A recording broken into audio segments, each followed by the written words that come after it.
Welcome back to Kryptolytix, giving a fresh take on crypto analytics. And this is your crypto recap, where I cover some of the things going on in the crypto space. So let's jump in.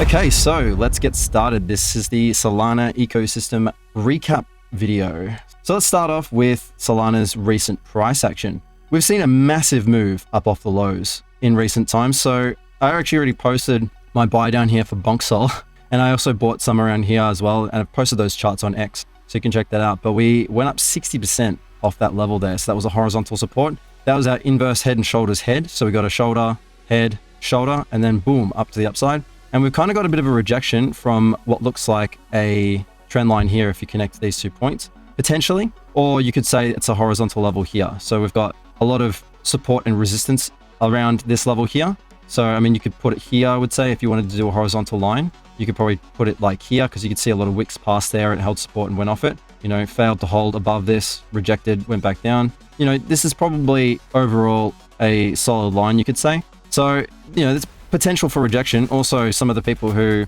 maybe sold some of their Ethereum and moved into Solana because it was a faster horse have maybe started to move and rotate some of that capital back into ETH with its recent bullish price moves, which I covered in my last video. So you can go check that out. And that's just the crypto recap covering the latest news and price action for Bitcoin and Ethereum in this case. So that's pretty much what I got here. We did actually get a CVI shift as well, which is not, as I said, is never a perfect signal, but it's something to sort of, you know, give us some indication of, I suppose. You know, we got that sort of signal there, and we got another one here, which is obviously was incorrect. These were actually pretty good. So this was a sell, then a buy, then a sell, then a buy, then a sell there. This just was not good after that. But yeah, we held this band here, which is actually a weird moving average. It's an ALMA, A-L-M-A, the 100 period, and I've got it on a 2% band, so it's 2% above and below. So this band I've found in the past has been pretty good for working out the current trend. I know it's a weird moving average, but it has just worked quite well. And we're back above that. We held it as support quite well here, and then we've moved off it. So anyway, that's all right. We're taking a breather. It's warranted after such a big move to the upside, because Solana was pretty much outperforming a lot of other alts, to be honest, a lot of other alts during this period. So it's only natural that we get a little bit of a rotation of capital, but regardless, still looking good. So for me personally, I mentioned in my last video where I covered my short trade, I actually closed a bunch of it down here, and it actually told me to close it completely right here. And then we got a buy signal right here, and I was building the long throughout here, and did cover that in my last video where I spoke about this signal, which would have been back at the start of May, essentially. And I was buying all along these levels, which was quite nice. It's about 144, which is not impressive, but this is a leverage trade. So with leverage trades, you know, you're better off waiting for confirmation. Whereas with spot, you can just buy it wherever you want if you've got conviction. So that's why I was buying spot down here, because if it kept going down, I was like, whatever, I don't care. You know what I mean? Because the spot, there's no risk with spot, especially with something like Solana. And yeah, anyway, we sort of bounced up and down, went around, and then we shot off. So, I mean, that was looking pretty good the other day, up 30%. Nevertheless, still looking okay. And I think that around here is definitely not a bad position to be in if you're in a long.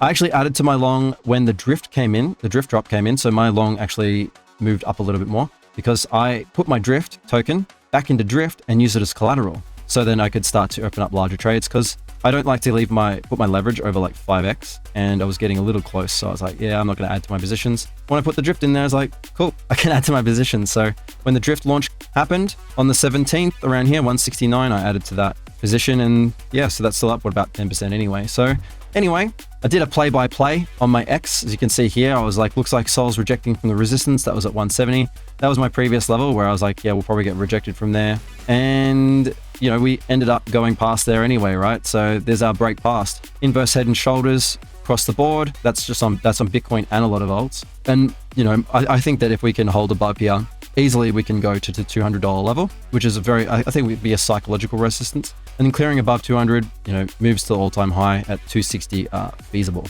So let's see how we go, right, over the coming few weeks. I saw this post, which I think that I think Bangers is actually generally pretty bullish on Solana anyway. Like, I think most of her videos are pretty bullish.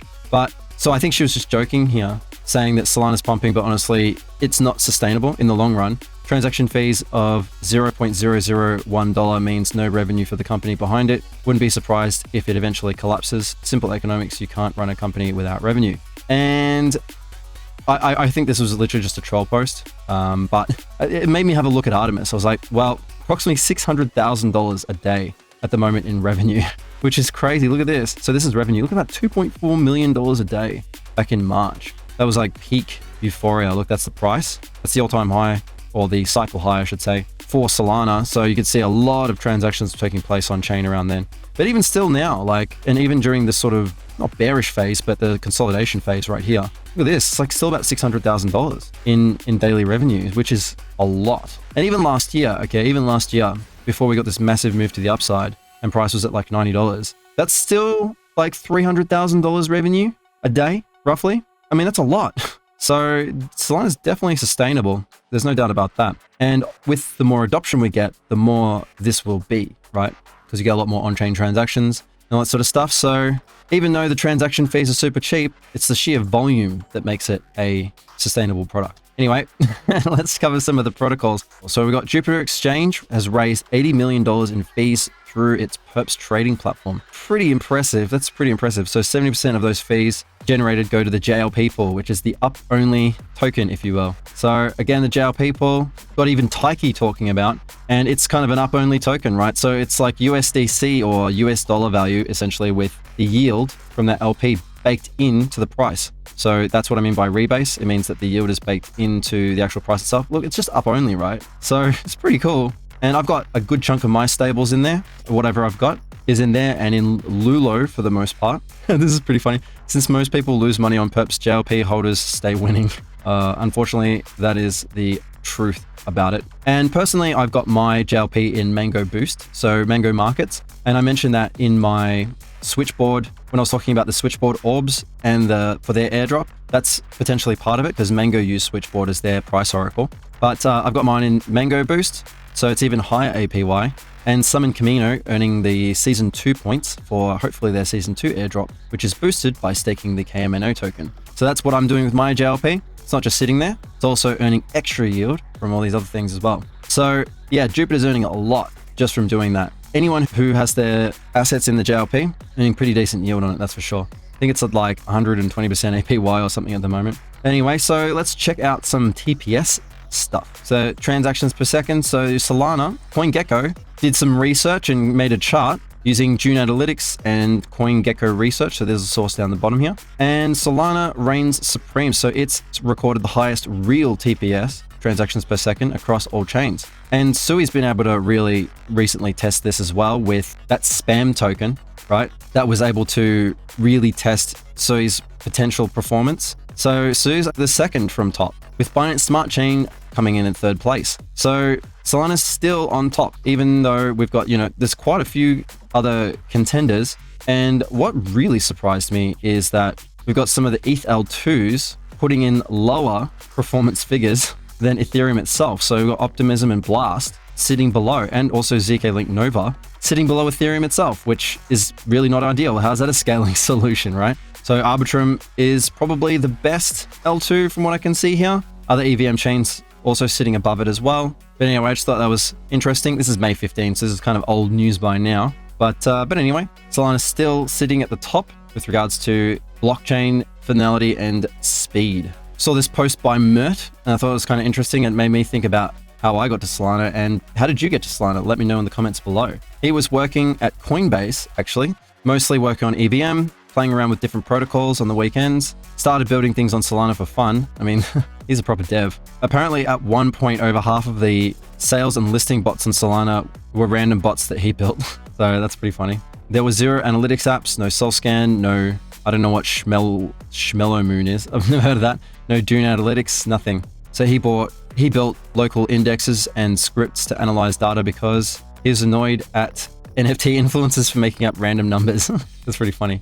Now my story comes from more a user perspective, which is probably what most of you are too. So how I started on Solana. So I was a DeFi degen, getting sick of BSC scams. So, I had Atlantis Loans was probably the first thing that I ever used. It got exploited and drained, so I copped it with that. And, a lot of the tokens and stuff on Binance Smart Chain were scams. We had a few gems that did quite well, but most of them went to zero. Like they pumped and dumped super hard. people got sucked in with all the sort of cultish mentality of never selling and all that sort of stuff. And to be honest, like everything just felt a bit scammy. So I was just like, all right, I'm going to move on from there. Then I found Phantom and AVAX. And then during the rush season of AVAX and also the peak season of Phantom, I was getting like $1 gas fees, and I was transacting a lot because I was using DeFi a lot, doing a lot of claiming, a lot of recollateralizing, moving things around a lot, doing a lot of on-chain activity. And this $1 gas was massively eating into all of my profit. And so I was just like, I was getting super sick with it. And also I felt like the EVM UX was super clunky. I felt like a lot of this stuff was all pretty clunky to a degree. And then when I looked at Solana, I was like, well, everything here is just really nice. Like, look, it looked really nice with that sort of purple, blue, and green color palette. But also everything just felt more refined, like when you pick up an Apple product, you're like, this just feels more refined. Whereas you pick up like, some other thing, which is still good, right? Like an Android phone, and I won't say Samsung because I think their phones are really good, but you get some, Xiaomi or I don't know, anything else, and it just doesn't feel as refined, and even the user interface doesn't feel as smooth and all that sort of stuff. That's kind of the feeling I got from Solana. I got that Mac that Mac feeling from Solana. And I'm a Windows user myself, and I use Android, but I've had Apple products. I've got an iPad actually. Anyway, so I know that sort of difference. I know that feeling. And that's kind of what I got from Solana. And basically all I did is I sent gas from FTX, bridged some Bitcoin via Ren VM. Does anyone remember that? This was actually controlled by Alameda though, so that's why it shut down. And that's why we don't currently have a proper bridge into Solana from Bitcoin, which is what Zeus is trying to solve. And that's all she wrote. It's been home ever since. So I actually bridged in a lot of my Bitcoin, which I'm thankful I did to a degree. Actually, I lost a lot of it in Solland, but anyway, that was just due to SOBTC losing its peg during the FTX collapse. A whole nother story. I've been through the wars, right? I've been through the ringer, but still, I got to keep most of it. And a lot of that was, I ended up using that Bitcoin to buy Solana with. So in the end, I was able to pull out the Solana. So I'm not really down that much in the end. If anything, I'm kind of about the same. And from all the airdrops from the Solana ecosystem, I'm now well and truly up. But it's been home ever since. So that's my story. Anyway, I just really, really like the teams on Solana. I feel like they build and they're just a lot more dedicated. It feels a lot less copy-pasty. Like a lot of the EVM stuff is really copy-pasty. Like they were taking protocols and then just, spreading it out over every chain and everything like that. Solana has a lot of, I think, unique products, especially when they're not around anymore, but the structured options products were a unique take, and just all this other stuff as well. So I just think that Solana is the home of innovation right now throughout the DeFi space. I really do think that, because the devs really are dedicated, and anyone who loves Solana, you can tell generally they are probably the most earnest of participants within the crypto space at the moment. A lot of people just want to be a part of it because it's such a strong movement. It's such a great ecosystem. So anyway, I'll move on from that, but that's my journey and that's Mert's journey. So mine's very different. I'm not a developer, but I'm definitely very passionate and I love DeFi, and I'm a bit of a power user given the amount of volume and on-chain activity I've got, all things considered. So anyway, let's move on to more useful stuff. So Sanctum Wonderland's points boost is coming up. So we've got quest 4. The answer is the earnest shall build our new world. That's why I said earnest as well, right? So the earnest shall build our new world is the answer. So come over to my X and you can find this here if you want to put this in. The points boost takes place today. So if you want to earn up to 2x points boost for 24 hours on 4 of your pets, as they say, or LSTs, the ones that will be given the boost will be Drifty, Hubby or Hubsol, Super Fasty or Supersol, and Volty or VSol. Now, out of these ones, I looked at all of them, and the one that had the most APY, so if you want to swap to one of these, if you don't have any of them, for a lengthened period of time, as I say here, I would probably go for Supersol as the highest APY. But in terms of potential perks, I would go for Hubsol, and that's why I put the hand here. So Hubsol doesn't have the highest APY. Still, it's about 8.21%, which is not that much. But apparently there's weekly airdrops in the Loyalty League rewarding continuous support and engagement. Now, I don't know how long you have to hold this for. So for me, I'll probably flip. I've got about 100 sold that I'm flipping for these points boosts. So I think for me, I'll probably only flip it for a week. So we'll see. Maybe you'll get something, maybe not. But just in terms of the potential extra stuff, that's why I'm going for Hubsol personally. And there's apparently more premium features coming soon. But anyway, that's why I'll go to Hubsol. Up to you what you do. But because I'll probably only be in it for a week, the APY doesn't matter as much to me. I want to get something that might give me something else, which is why in the last one, I went for Juicy Soul, because Juicy Soul gets potential basket or BSKT airdrops. So that's why I went for them. That's why I'm going for Hubsol this time. But anyway, copy paste this. If you want this points boost, remember the points is bigger airdrop. So the more you farm points, the bigger airdrop will be. It is capital X time. So, but the boosts will matter at the end of the day. I think it'll be tiered based on your points at the end of the day when it comes to the airdrop. So there's that. And the other thing as well is when you want to swap, which I was saying, you know, just swap within Sanctum if you can, because you get the switchboard points. Well, now you can get Jupiter volume through for the next Jupiter and switchboard points potentially by going and doing it in Jupiter. So Jupiter before just did it through multi-hops to get from one to the other. So you probably didn't get as good a rate if you could go from one to the other. But now you can just go straight through Jupiter. And if it's the best route, it will pick the Sanctum swap platform to do so. Now, again, the benefit there is Sanctum uses Switchboard for their Oracle. Switchboard orbs and points you'll get for their airdrop in the future. Don't have that much information on it, but I've covered it a few times. But also, again, as I said, more volume through Jupiter. And more volume through Jupiter means a bigger airdrop next season for the Jupiter airdrop. So I recommend going through and doing it in Jupiter from now on if you've been doing it through the Sanctum user interface, because it will essentially route through the same place, but because you're going through Jupiter by proxy, you're also potentially getting more airdrops for other things, you know, in the future. So this is the official post. And yeah, personally for the LSTs, I would change my slippage to 0.3 if you could get away with that, because 0.5 is quite high for slippage. And I don't feel like the LSTs will be that different, but you could try 0.3, and then if that doesn't work, then you can just go 0.5, and then that should probably work, I would say. So anyway, that's how you want to flip if you're going to flip for the up and coming points boost. Remember, 24 hours, 4 LSTs, or up to 4. I'm just going to focus on the one, but up to 4 LSTs, 2x boost. And if you want to flip, this is probably the best way to do it. Now, also, because of this Jupiter exchange integration, the INF APY is now spiked to 10.5% because there will be more trading fee rewards, essentially, and they rebase that or bake that into the price. So there you go. They were this roughly about 10% when I first found INF, but then the yield went down when more people went into it. But now that they've done this, there's even more fees that they're generating, which means they can put that back in to the price of Solana via INF. And that's why INF has a premium at about 1.2 it is at the moment. So 1.2, Solana is 1 INF, and it will just keep going up as time goes on. And people have been asking about, you know, when can you collateralize INF in Camino and why can't you do it? Now, the team has not said a thing. This is what I said. So my theory is that you will not be able to collateralize your INF to borrow until Sanctum Wonderland is over.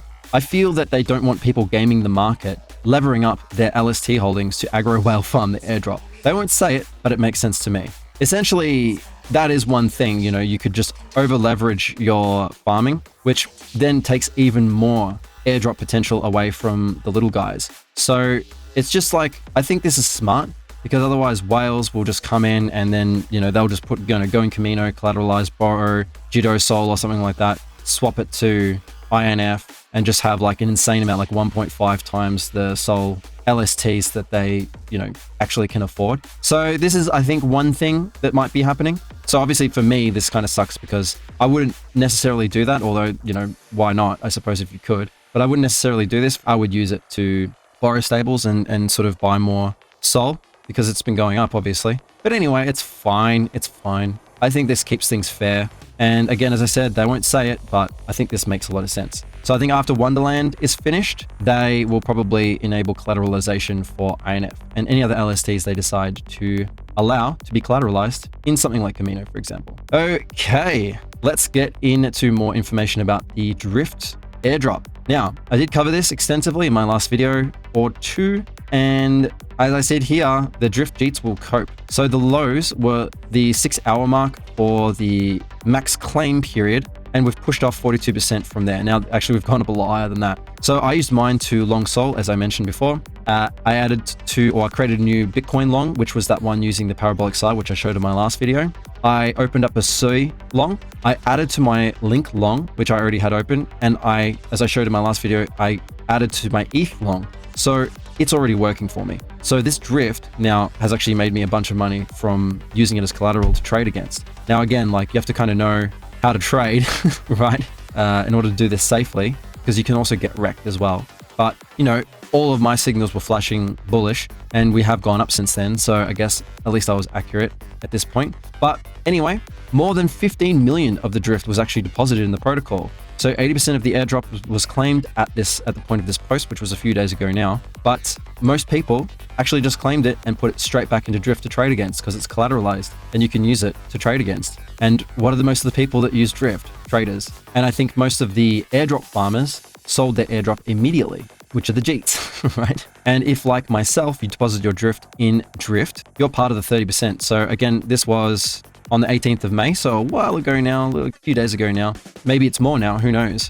But also your loyalty may be rewarded. So we had here a question by PandaFam. Are there any benefits right now for depositing drift in there? And Davo said, will reveal soon. So there you go, watch this space. He said that on his post there on the 18th of May. Also remember that Coinbase has recognized Drift protocol and that it will be a key protocol in our decentralized future and is going to list Drift for trading. I said here it's now live, but according to their post, it says Drift protocol is now live on Coinbase.com in the Coinbase iOS and Android apps with the experimental label. So Coinbase customers can log in to buy, sell, convert, and send, receive, or store these assets. And I believe that they are looking to list it as well on their exchange. And they don't really list much at all, especially ecosystem coins. So this is really big. And even Arthur Hayes was saying the reason why he joined the Drift team is not necessarily because they build on Solana, because, you know, he's throwing some shade at Solana before, but, you know, he doesn't even care about what chain they build on or what chain they're on.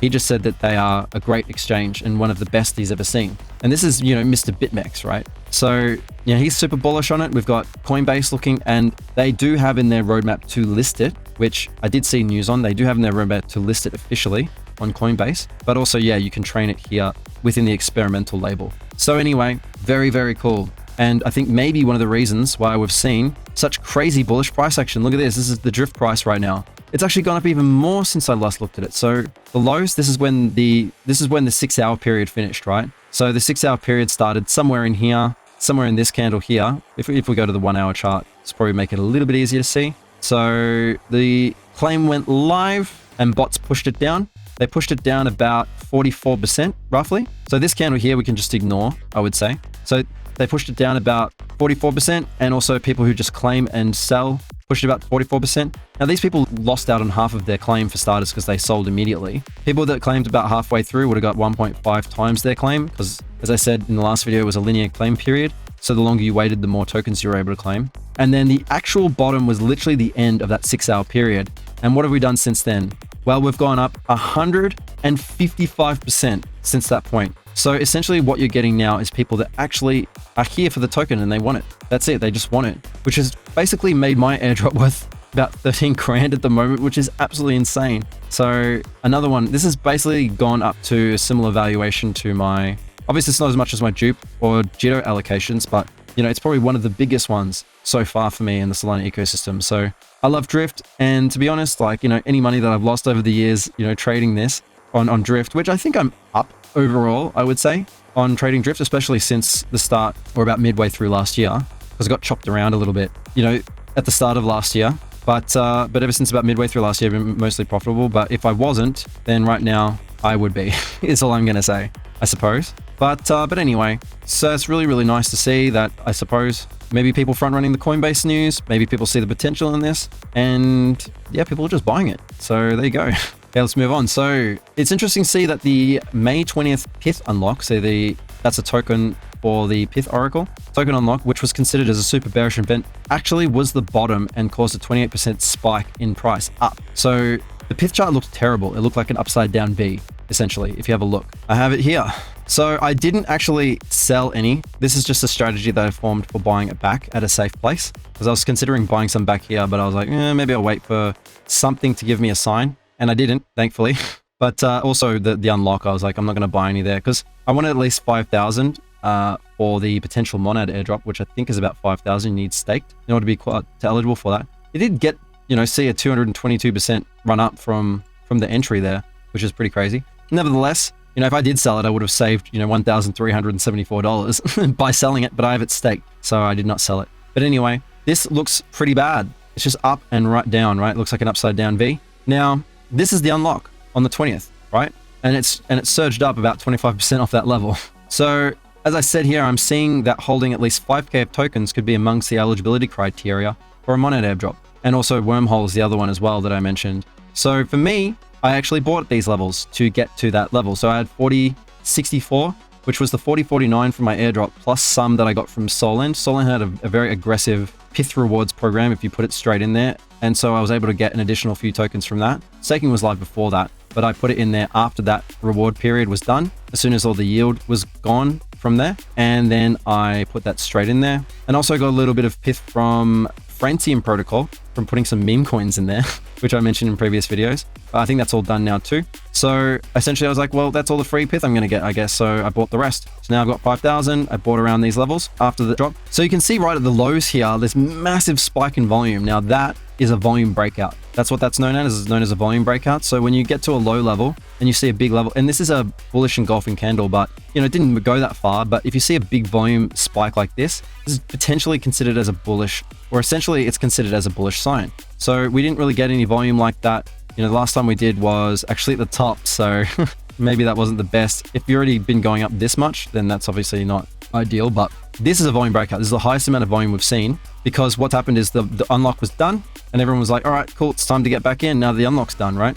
So that's exactly what I did as well. But anyway, that was what I played. I still think it's a solid protocol. And yes, some protocols on Solana started to use Switchboard instead, but PYTH is still very widely used. And I think it will still do relatively well throughout the course of the bull market. So I got my 5,000 and I'm just going to hold on to that. And that's all I'm going to buy. I think I could buy more, but I don't really want to anyway. So anyway, now PYTH saw a big unlock yesterday. 2.13 billion tokens were released, which was 141% of their circulating supply. So now that that's done, I mean, you're all good to be bullish on PYTH again, I reckon. So one of, if not the biggest price oracles, I mean, this is definitely evident if you look throughout not just Solana, but all chains DeFi. You see a lot of them using the PYTH oracle. Quarter of it is staked. There's very good connections and potential Monad airdrop. And this is a pretty cool picture. I actually haven't seen this before. Maybe Fabiano.sol put this together. I'm not really sure, but really, really cool.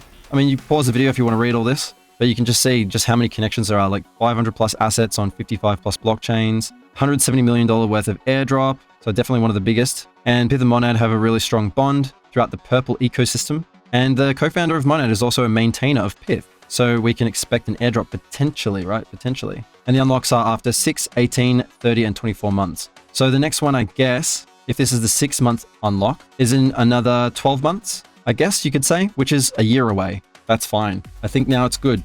The next unlock is 12 months away. That's 1 year from now. So that's May next year. I think that's okay. I think that's okay. That's the rest of the bull market, pretty much. So I think we're good to go. As far as I'm concerned, I think we're good to go. If you want to get back into PYTH, if you sold it, not a bad place to do so. NFA, obviously. But yeah, I was waiting for this to break out personally, but I was just like, whatever, I'm just going to buy it anyway. Just in case, because I don't want to miss out on that Monad airdrop. So let's move on. So we've got the deBridge vote coming up in the LFG. They've released their token distribution. So the vote is coming up very, very soon over the next few days. And, you know, you can go and vote for who you want to. I'm voting for deBridge. I feel like they'll win with a very high probability, just because more people know about them and have used their protocol. But DBR will be the token. It's just a governance token. And from what I can tell, nothing too special about holding onto it. But I'll probably hold onto mine. I will vote for them. And you will get some of this token as part of the ASR, Active Staking Rewards program for Jupiter.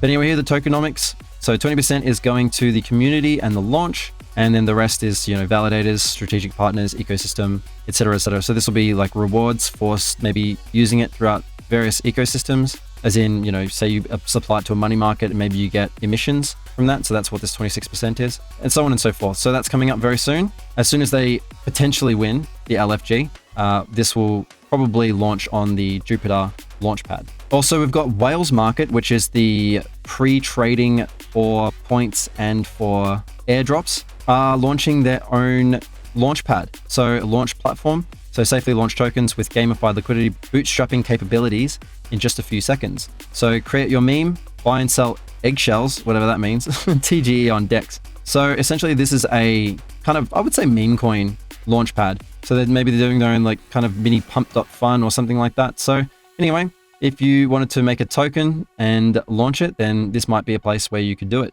And Whales Market has plenty of attention, so I think we'll probably see visitors for their many launch pads. So next crazy meme run, like what we saw, at the peak of Solana's, cycle high, we'll probably see this step up and start to be plastered over people's feeds with new memes being launched through this platform. We also have any Solana Saga mobile holders out there. So if you've pre-ordered or if you've already got one. Now I checked my wallet and I didn't see it yet, but who knows when it'll come. But Stepn Official has dropped a co-branded Solana mobile Sol bound sneaker to every Saga badge holder. I'm pretty sure that's the NFT, which I have. So I'm sort of waiting for this. It looks pretty cool. Imagine having these in real life. It'd be pretty cool, actually, I would say. But anyway, that's something to look out for if you're a Solana Saga owner or if you've got the pre-order NFT. Now, let's get into some Memecoin stuff. Now, look at this chart on Pepe. Absolutely insane. It's gone up 75%. Well, that's just since then. Since the lows, it's gone up. Now, this is based on the Ethereum performance recently, about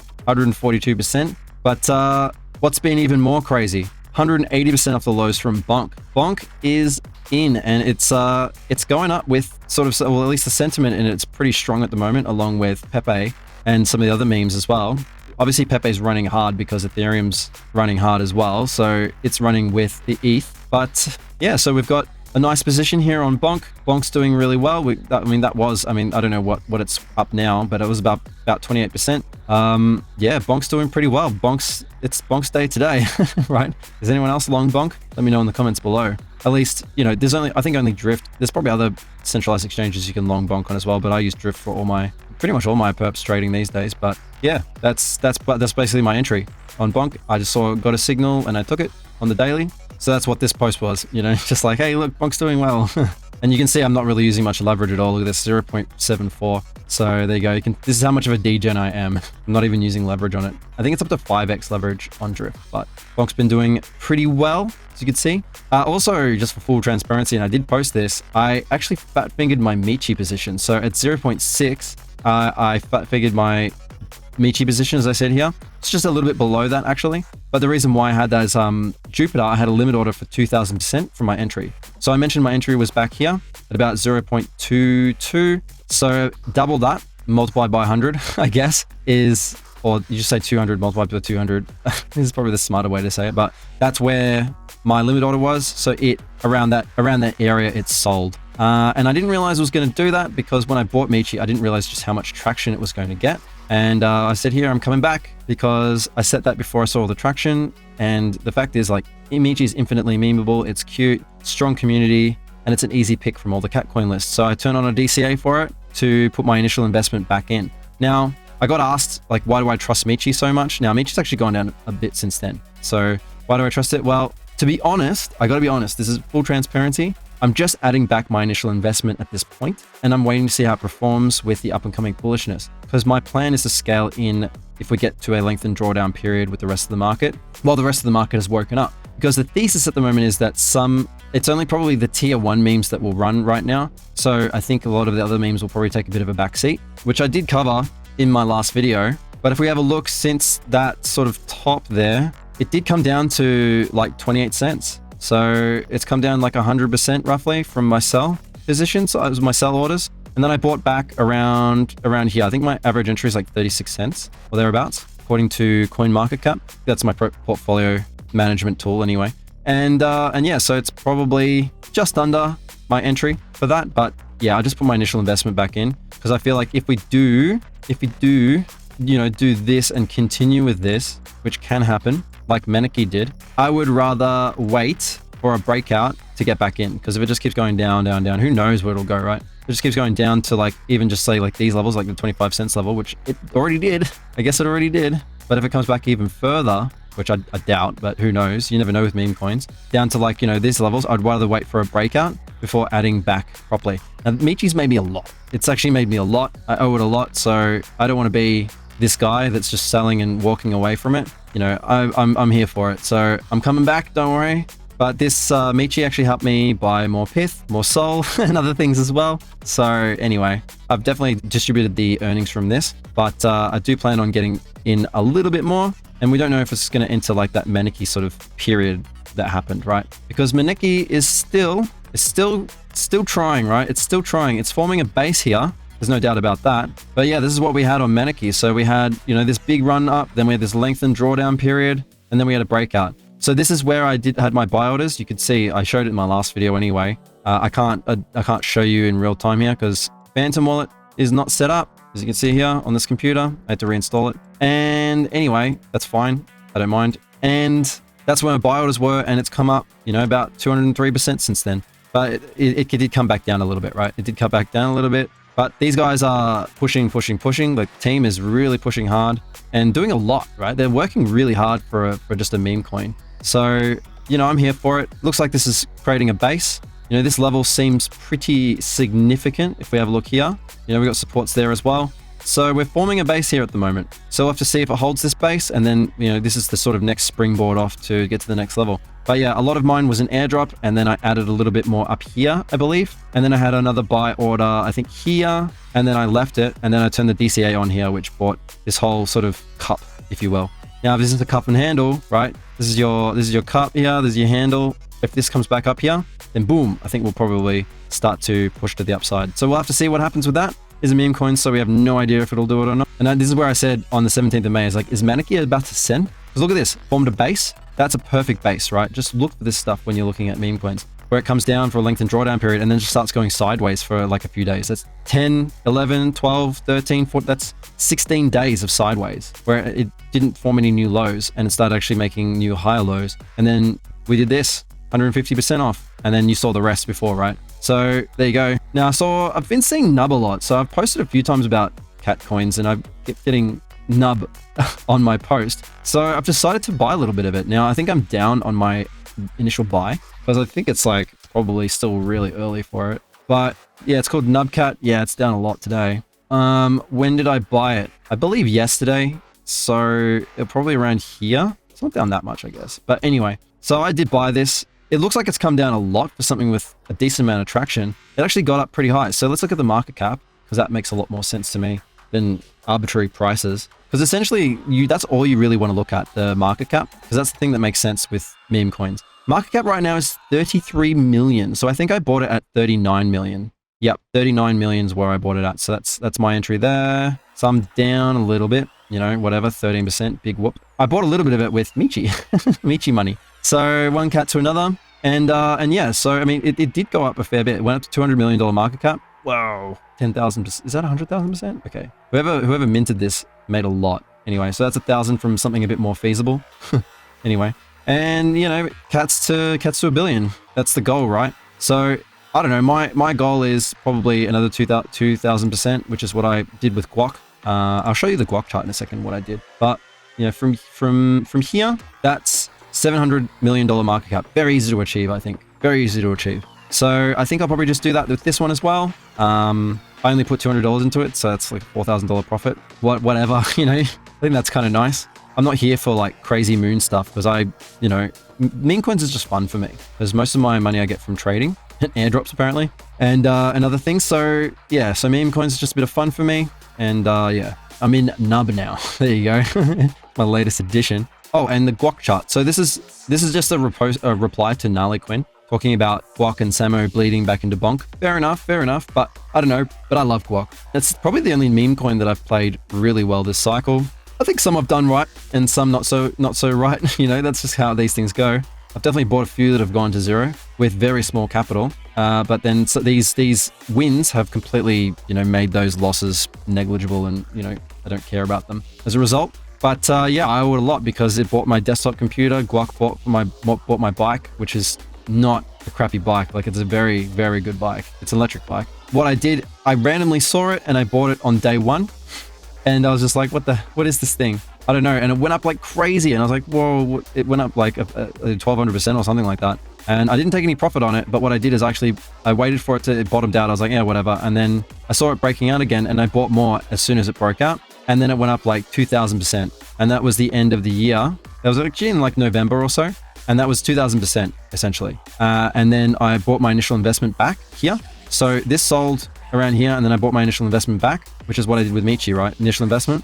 And then, well, I still got a little bit left to put into MICHI to get my initial investment back in. But anyway, and then it went up again. And it was like another, you know, few 100% from here to here, almost that. I think it was like 9 or 800% from here to here. And then essentially I sold another little bit, right? I sold another little bit. And then I've just been holding the rest of my guac. I don't want to sell it because, you know, I owe it a lot. But this is how you play it, right? I don't know how. It's very hard to play it like this, but this is how you play the meme game, I would say. Keep a little moon bag just in case, right? You never know what's going to happen in the future. I saw this cool post by Clouds. It's how to create a Solana meme coin in just 2 minutes. I did repost it, but this is a 2-minute video, and you can go over to the token creator. You can come over to Smithy.io, which is their X, and they created this platform. But Clouds did a cool little video on it, and just shows exactly what to go through in order to create your own meme coin. And actually, Mike, the one he created in the video, mooned about 1139% after he made this video. So that's pretty funny. I think bots probably did this, to be honest, but I don't know what Mike's up to these days. But yeah, anyway, it's pretty funny. So it's cool. If you want to make your own coin, again, I guess we've got Whales Market now, which I mentioned before, and then stuff like this. So Whales Market would probably be a good way to get liquidity, and gamified bootstrapping liquidity. Whereas this is a way to just create a token, put it on the market. If you've got enough followers or whatever, then you can probably post it. I don't know. I'm not so sure about the ethics of creating my own meme coin personally, because I don't want to be accused of like dumping on people. You know, as you can see with MICHI, I'm completely transparent with what I'm doing with meme coins, and I don't want to dump on people's heads. You know, if something happens, I'm gonna tell people. I just prefer that transparency. Whereas I think a lot of the time, if you want to make a meme coin, you're probably on the sly using it as a capital raise. Not my game. But nevertheless, if you want to just have a bit of fun or whatever and put a token out there and see if it sticks, even if you're not an influencer or whatever, then go for it. I mean, why not? There's 30,000 or something tokens being minted on Solana every day, so why not be a statistic, right? Anyway, now that's probably enough of the meme coin stuff for now. As I showed you before, I think the meme that's probably been doing the best has been Pepe, which at least since my entry is up about 77%. The rest are just chopping, right? The rest are just chopping. I'm looking at Bohm here. Just chopping, looking at Whiff, just chopping, although Whiff's up a lot. So it's, you know, people are like, oh, Whiff's just been going down, you know, capitulating whatever to Bonk. Whiff's actually a higher market cap than Bonk, right? So it's only natural for something to go up, you know, this much. Although I thought Bonk went up a lot more than this. So I don't know, maybe from the absolute lows. Yeah, like 2,500. I think the market cap's higher in Whiff for whatever reason. But if something's going to go up this much, it's natural for it to take a breather, right? Natural for it to take a breather, so that's why it's just been chopping around sideways. I've got a bot on this, and it's just been chewed up and spat out because it's consolidating, and it's a trend bot, so that's why it's not doing very well. But anyway, Bohm's the same. I got a bot on that. That's not doing that well either, to be honest. But the rest of my bots are doing pretty well, so whatever, that makes up for it, right? But yeah, anyway, I think that's probably enough for the meme stuff for now. That's enough for the meme stuff for now. As I said in my last video, I think the meme narrative needs to take a bit of a breather so that ecosystem coins can get a little bit of attention, because it can't just be memes all the time, right? Definitely memes will be among the top performers in your portfolio tracker every day. You'll go, you know, top hour performance, top 24-hour performance, you'll see memes will probably be somewhere in the top, but we want to see more ecosystem coins doing better, right? It's only fair because they're the ones that work really hard. And so it's only fair to see them gain a little bit of the spotlight. You know what I mean? So anyway, so I mentioned one of my previous videos, the SolCard V2 or the SolCard, and they are back. So they took their cards down, you know, temporarily, same as the other crypto card that I showed you, BitStore. They took their cards down while they revised, I guess, probably the banking and, you know, all probably the back end stuff. But yeah, they're back up and online now. Recharge fees are pretty high, if you ask me, but you know, that's okay, I suppose. But this is a way for you to spend your USDT, USDC, you know, whatever. Say you made a bunch of money on a meme coin and you wanted to spend it online. You know, you can literally just make a card for it. That's up to you what you do with this. I don't know if this is like legal in your region. So I'm going to preface this. But yeah, these are non-KYC cards. So, you know, do with this what you will. It's up to you what you do with this, right? But I think this is really cool. So it's kind of, you can still buy things online. You cannot use it in Google Pay. You cannot use it in Apple Pay. And you cannot use it in a lot of circumstances, actually. But anyway, you can use it on a lot of random websites if you want to buy something online. But yeah, it's open to all users, no prior account required, recharge 50,000 per month. That's not what it is currently. I think it's 10,000. You have to verify to get beyond the 10,000 mark, I believe. You can grab up to 10 cards per account for free, 0 monthly fees. Now, what this might be good for, you can do full KYC on this. You can do it, you can go full legit. what this might be good for is having this as your online credit card for when you want to pay for something, you know, but it's like a website you're not really sure about and you don't really want them with your personal information. Think about it from an OPSEC perspective, right? So say, for example, you go to, you know, just some random website that sells some online service and you're like, all right, cool, I want to pay for this, use a credit card, but don't really want them to have my details, right? Like, because they're a bit dodgy, or I don't know, like, you know, you don't know. This might be a good way to overcome those potential security flaws, because literally you can have any name on the card, and you know, if once you use the card, you can just cancel it and move on. It's Solana, so it's nice and streamlined, unlike BitStore, which, you know, if you want to withdraw from those cards, you've got to withdraw to the Binance Smart Chain, which, oh look, I used that as an opportunity to bridge back to Solana using deBridge and get points. So, you know, that's probably not a big deal. But to be honest, you know, these kind of cards have their place. And there's services already online that have this kind of service where, you know, you put your real card in there, and essentially what it does is it gives you like not a fake card, but like a temporary card number, and you can put that in there. So yeah, something like Midjourney, I don't know if you just want to, if you want to be able to control, because I don't even know how to cancel Midjourney, for example. The only reason why my Midjourney canceled is because my card got canceled. Is it the Midjourney or some other AI service where I was just like, how do I cancel this? And then, yeah, essentially you just cancel the card and that's it. It stops paying for it. So that's another thing as well, but just overall, just better to not spread your credit card information everywhere all over the internet, just from an OPSEC perspective. And like every website's trying to track you these days and trying to get all your information. So, you know, using stuff like VPN and stuff like this is probably a good way to at least protect yourself a little bit online, because hackers and stuff like that gain access to this information. It's not just, okay, we're not hiding from the government, that's fine. They're going to know what we're doing regardless. But what I'm saying is, like, there's definitely shady people out there, data brokers, who get this information and they sell it online. So your credit card could now be out there online and, you know, maybe used for fraud, right? So if they have your credit card information from like a website you've used and it's sold on the dark web or whatever, like if that's still around, then essentially this cuts that out, right? So this is another sort of layer and something that you could see as a benefit to using something like this. But anyway, do with this what you will, up to you. But it's working again, the cards work. They also occasionally do spend to earn. I don't know what that is, but they do like these spend to earn things as well. So I don't know. The top up fee I think is I think it's 5% or something. So I mean, you do take a bit of a hit every time you top up. Just keep that in mind when you're using it. And the last thing I wanted to cover, there's probably a few other things I could cover as well, but I'll just keep this to Solana for this video. Why not? Is, well, it's also NEAR. Let's talk about NEAR a bit, because NEAR is like, tokenomics are really good. The price action's been really good. In terms of all chart setups before, we had this recent bullishness. Everything was really good. NEAR's been really good. There's not a lot of bridges to NEAR. And I've got my NEAR staked at the moment on the NEAR blockchain with the NEAR wallet. But I was like, how do I bridge from Solana to NEAR? So I've just created these 3 easy steps. Now, first of all, you'd want to set up your wallet. It is a web wallet, so it's not like a Web3 wallet where it's like this drop-down window, you know, like Phantom or Kepler, or this is Compass, this is for say, or whatever, MetaMask or whatever. It's not one of these ones. It's a web wallet, so it's its own page, right? So I guess it just stores somewhere in your local drive. There's an encrypted file, hopefully. Anyway, so if you want to do this, it's just it's not an extension per se. It's something you set up. But yeah, back up your seed phrase somewhere safe. Probably set up a .NEAR domain as well. That's part of it. When you're setting up a NEAR wallet, is you set up a NEAR domain. I've done this in the past. I don't know if I've done a video on it, but I think it's done within the NEAR wallet because I've just got mine set up. And I don't remember going through any crazy hoops to set it up. But yeah, probably set up a .NEAR address too, so it's a human readable address. And then I would probably deBridge or wormhole, probably deBridge to get to farm points to a cheap chain. So I use BNB or BSC or whatever you know it as. BNB Smart Chain I would use personally. You could use ZK Sync or Base, whatever you have gas for. And yeah, so you just bridge to there. And then come over to Butter Network. So Butter Network is, so give them a follow if you're interested in this. Yeah, you come over here and then go to products and come over to Butter Swap. And from here, you can swap from any of these chains to, well, any of these chains, right? It is a bridge. After all, it's a bridge and swap platform akin to deBridge, which is a bridge swap, or Mayan Finance is another one, which is one I'm probably going to start using a lot more because they don't have a token yet. And they do use Wormhole, but they don't have a token yet. So it's something I might start using. You can come from, say, my example, BNB chain, and you can just go straight from BNB because I'm sure that's probably where the most liquidity is.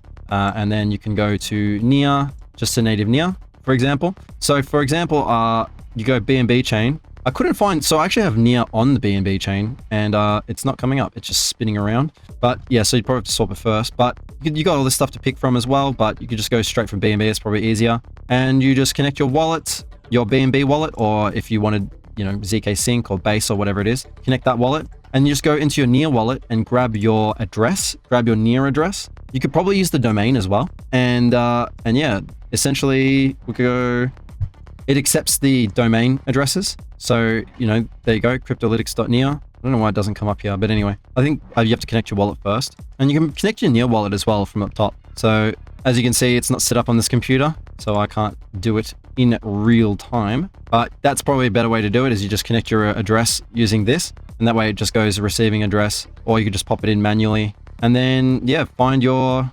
token. Just go here. I don't know, this is just BUSD on the Binance Smart Chain. That one works. And then you bridge across, essentially, using this. So Butter is probably the best way to go, I would say. Just probably go to native near, just so you've got gas, you know, on the other side. And yeah. From there, you can go and check out all of the stuff maybe on DeFi Llama. Just come over there and see what they've got. And, you know, maybe there'll be some airdrop farms there in the future. Who knows? But we've got, you know, Borrow, which is their money market or lending and borrowing protocol. They got Liquid Staking, which is a linear protocol. And, yeah, Ref Finance is the #1 DEX. So definitely Ref is one. Pretty sure there was actually airdrop farming for that. But anyway, I just thought that maybe, you know, if you saw near and you're like, you know, what's with all this near stuff? Like, it's doing really well price-wise. And, you know, their TVL's all right. It's actually decent. It's not amazing, but, you know, it's still decent. And, you know, maybe you're curious about some of the near DeFi stuff. There's actually quite a few protocols. There's about 19 here, which is not too bad. But yeah, if you want to check it out, see what it's all about, then this is one way to go from Solana. Maybe bridge some of your Memecoin profits over and have a play and see if you like it. And there might be some airdrop farms there, who knows? So anyway, I think that's enough for today's video. So I hope you found the video helpful. If you did, then please give it a like and subscribe to the channel if you want more content like this. And go check me out on X if you want all of this alpha in real time before I can do a long form video on it. And I will see you on the next one. This is Kryptolytix signing out. Have a good one.